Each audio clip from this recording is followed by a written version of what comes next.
अगर आपके पास आधार नंबर नहीं है तो आप आवेदन कर सकते हैं। दोस्तों स्वागत करते हैं आपका एक बार फिर बिंदास खबरें में, जहां पर हम लेकर आते हैं देश और दुनिया की तमाम बड़ी खबरें, वो खबरें जिसको जानना आपके लिए बेहद जरूरी है। इसलिए इस वीडियो को शुरू से लेकर अंत तक जरूर देखें। आज की खबरों में दोस्तों जानेंगे कि 1 सितंबर से अब नई गाड़ी खरीदना पड़ेगा महंगा, और अब चरणबद्ध तरीके से दिल्ली में फिर से खुलने जा रहे हैं स्कूल। और साथ ही बड़ी खबर भी जानेंगे कि अब 64,000 राशन कार्ड हो सकते हैं कैंसिल, जानेंगे इसकी खास वजह। और साथ ही जानेंगे कि 30 सितंबर तक निपटा लें अपने जरूरी काम, नहीं तो अटक जाएगा आपका बैंकिंग और शेयर का ट्रांजैक्शन। और साथ ही दोस्तों जानेंगे कि कोरोना के मामले बढ़ने के कारण अब किस राज्य में नाइट कर्फ्यू पर सरकार कर रही है विचार। और साथ ही दोस्तों जानेंगे कि किस राज्य में छात्रों को मोबाइल टैबलेट सरकार द्वारा दिया जाएगा। तो दोस्तों खबरों को विस्तार से जानें उससे पहले अगर आप हमारे चैनल पर नए हैं तो चैनल को सब्सक्राइब जरूर से कर लीजिए और इस वीडियो के लिए एक लाइक जरूर कीजिए। और इसी के साथ दोस्तों आज की पहली बड़ी खबर कि 1 सितंबर से नई गाड़ी खरीदना अब पड़ेगा महंगा, डाउन पेमेंट पर देनी होगी ज्यादा रकम। दोस्तों यहाँ पर आपको बता दें कि अगले महीने की 1 तारीख यानी कि 1 सितंबर से नई गाड़ी खरीदना अब महंगा पड़ने वाला है।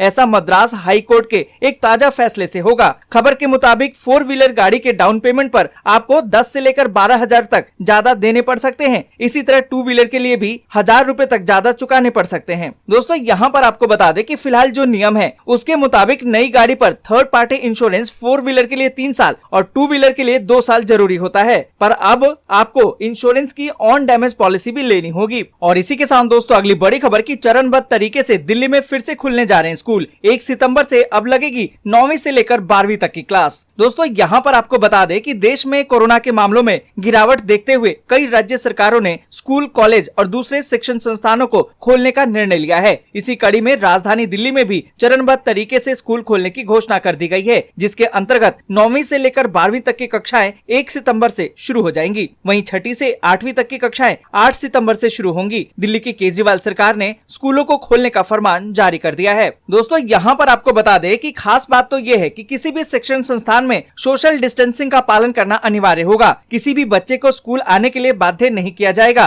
अगर अभिभावक बच्चों को स्कूल जाने की अनुमति देंगे तो बच्चों को स्कूल जाने दिया जाएगा। और इसी के साथ दोस्तों अगली बड़ी खबर की एक्शन में है योगी सरकार। यूपी में 64,000 राशन कार्ड हो सकते हैं कैंसिल। दोस्तों यहाँ पर आपको बता दें कि लाखों का धान और गेहूं बेचने वाले प्रदेश के करीबन 64,000 लखपति किसानों की सस्ते सरकारी राशन की सुविधा जल्दी खत्म हो जाएगी। बीते साल 3 से 10 लाख रुपए की फसल बेच चुके ये किसान राशन कार्डों के जरिए सस्ता राशन का लाभ ले रहे हैं। दोस्तों यहाँ पर आपको बता दें कि NIC ने आधार नंबर के जरिए इनकी पहचान की है और अब खेती से लाखों की कमाई करने वाले किसानों का सत्यापन करके अपात्र के राशन कार्ड निरस्त कर दिए जाएंगे। और इसी के साथ दोस्तों अगली बड़ी खबर की 30 सितंबर तक निपटा लें ये जरूरी काम, चूके तो अटक जाएगा आपका बैंकिंग और शेयर का ट्रांजैक्शन। दोस्तों यहाँ पर आपको बता दें कि मनी यानी कि रुपए पैसे से जुड़े ऐसे कई काम हैं जिनको आपको 30 सितंबर से पहले पूरा कर लेना होगा, वरना इससे आपका बैंकिंग ट्रांजैक्शन से लेकर शेयर बाजार से जुड़े ट्रांजैक्शन सभी अटक जाएंगे। कोविड-19 महामारी के चलते वित्त मंत्रालय की तरफ से कई चीजों की डेडलाइन बढ़ाई गई थी। इसमें वित्त वर्ष 2021 के लिए रिटर्न फाइल करने से लेकर पैन को आधार से लिंक करने तक का सारा काम शामिल है।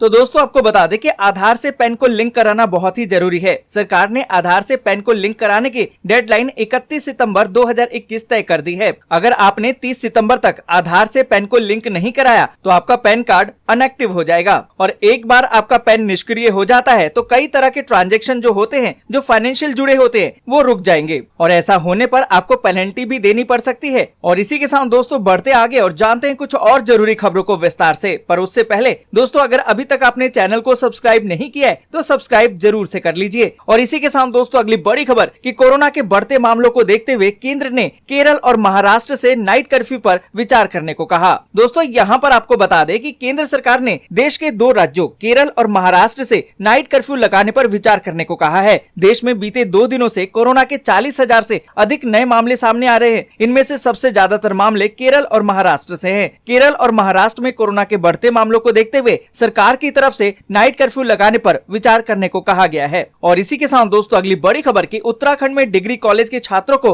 मोबाइल टैबलेट बांटेगी सरकार। दोस्तों यहाँ पर आपको बता दें कि चुनावी वर्ष में लगातार लोक लुभावन घोषणाओं के क्रम में उत्तराखंड के मुख्यमंत्री पुष्कर सिंह धामी ने शुक्रवार को सरकारी डिग्री कॉलेजों के छात्रों को टैबलेट देने, पुलिस और राजस्व विभाग के कर्मचारियों को कोविड प्रोत्साहन राशि देने और समूह ख के पदों पर अभ्यर्थियों को अधिकतम आयु सीमा में 1 साल की छूट देने की घोषणा की गई है। आपको बता दें कि डिग्री कॉलेजों में पढ़ने वाले सभी 1 लाख छात्रों को मोबाइल टैबलेट दिया जाएगा और इस पर 100 करोड़ रुपए का व्यय आएगा। साथ ही दोस्तों आपको बता दें कि सीएम धामी ने कहा है कि सरकार 10वीं और 12वीं के छात्रों को पहले ही ऐसे टैबलेट देने की घोषणा कर चुकी है। और इसी के साथ दोस्तों अगली बड़ी खबर की रेहड़ी पटरी वालों को मिलेगा इन सुविधाओं का लाभ, आरबीआई ने दिया है आदेश। दोस्तों यहाँ पर आपको बता दें कि सरकार रेहड़ी पटरी वालों को बेहतर सुविधा मिल सके, उन तक सही तरीके से योजनाओं का लाभ पहुँचे, इस कोशिश में लगी हुई है। रिजर्व बैंक ने भी पॉइंट ऑफ सेल जैसे ढांचागत सुविधाओं को प्रोत्साहन देने के लिए प्रधानमंत्री स्वनिधि योजना के तहत आने वाले रेहड़ी पटरी विक्रेताओं को PIDF योजना का लाभ देने की पहल की है।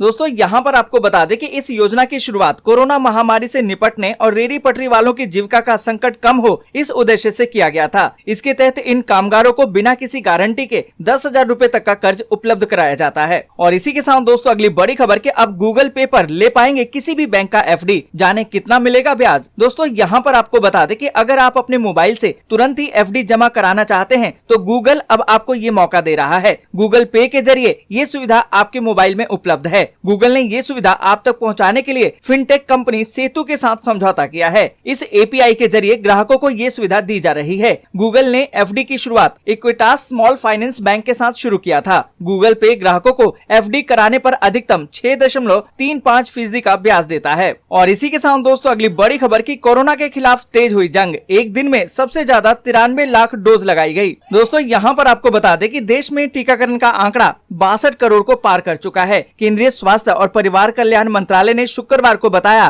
कि अब तक पूरे देश में कोविड रोधी वैक्सीन की 62 करोड़ डोज दी जा चुकी है। और आपको बता दें कि देश में शुक्रवार को राष्ट्रव्यापी टीकाकरण अभियान के तहत 93 लाख से अधिक खुराकें दी गई है। और इसी के साथ दोस्तों अगली बड़ी खबर की संयुक्त किसान मोर्चा ने 25 सितंबर को 1 दिवसीय भारत बंद का किया है आह्वान। दोस्तों यहाँ पर आपको बता दें कि केंद्र सरकार के तीनों नए कृषि कानूनों के खिलाफ किसानों का प्रदर्शन करीबन 9 महीने से चल रहा है। आंदोलन की रफ्तार को बढ़ाने के लिए संयुक्त किसान मोर्चा ने 25 सितंबर को 1 दिवसीय भारत बंद का आह्वान किया है। और इसी के साथ दोस्तों अगली बड़ी खबर के इस बार भी फीका रहेगा दही हांडी और गणेश चतुर्थी पर्व। दोस्तों यहाँ पर आपको बता दें कि महाराष्ट्र में इस बार भी गणेश उत्सव और दही हांडी का त्योहार फीका रहने वाला है। राज्य सरकार ने सख्त हिदायत दी है कि कहीं भी भीड़ न जुटे और कोरोना का खतरा फिर से पैदा न हो। उप मुख्यमंत्री अजीत पवार ने शुक्रवार को कहा कि हमने पुलिस अधिकारियों को निर्देश दिया है कि स्थानीय समूहों से बात करें और सरकार का जो भी निर्णय लेती है उस पर उनसे सहयोग मांगे। दोस्तों आज के लिए बस यहीं तक। वीडियो आपको अच्छी लगी हो तो लाइक और शेयर जरूर कर दें। अगर अभी तक आपने चैनल को सब्सक्राइब नहीं किया है तो सब्सक्राइब जरूर से कर लें।